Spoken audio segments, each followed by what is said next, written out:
Tai Alvydai, neseniai turėjai tokią įdomią medžioklę. Puikiai diena medžiokliai, puikiai diena išbandyti termovizorinę optiką. Notpix Ace 50R. Truputį papasakok, kaip kas ten vyko. Pats įdomiausias dalykas buvo be abejo, kad pavyko sumedžioti šerną ir dėka tikrai puikios termovizorinės optikos, be jos tikrai nebūčiau sumedžiojęs. Ta vakarą šernai buvo labai jautrūs, 2 kartus mane užuodė, 2 kartus atėjo prie bokštelio ir tiesiog jau susitarėm su kolegom, kad važiuosim namo.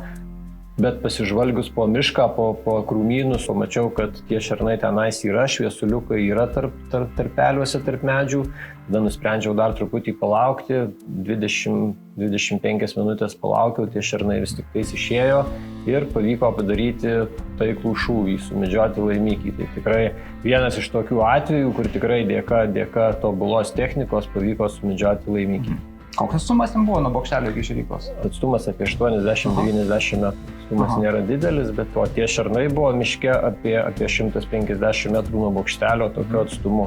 Čia kai jie pavyko juos pamatyti tarp medžių maždaug 150 metrų. Aha, liuks. Tai super, sakau, tikrai įspūdžiai dideli ir tikrai pasiteisina. Tai čia tavo pagrindinė optika, ne? Nu, ką naudoja medžioklė irgi tavo? Šernų plėšrūnų medžioklė, taip, šernų plėšrūnų medžioklė yra 100% pasiteisinęs variantas ir manau, kad tikrai labai geras daiktas. Kokiais atstumais pašaudyti tenka? Šernų, sakykime, iki 100-150 metrų tolimesnių šūvių tikrai nedarau.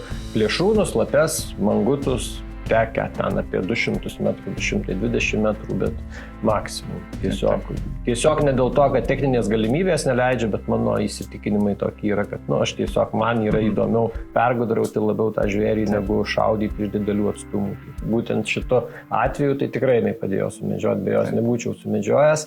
Ir jinai padeda ne tik tai sumedžioti, ne tik tai tą patį laimikį jau, kaip sakyt, sumedžioti, bet ir daug įdomiau gamtoje leisti laiką, nes tu gali nebūtinai sumedžioti. Tiesiog įdomiau stebėti kitus žvėris, net ir nemedžiojamus. Tiesiog daugiau matai, turiningiau laiką praleidi gamtoje, negu tik tai sėdėdamas tamsoje ir laukdamas, kol tavo tai žvėris į kažkokią konkrečią vietą.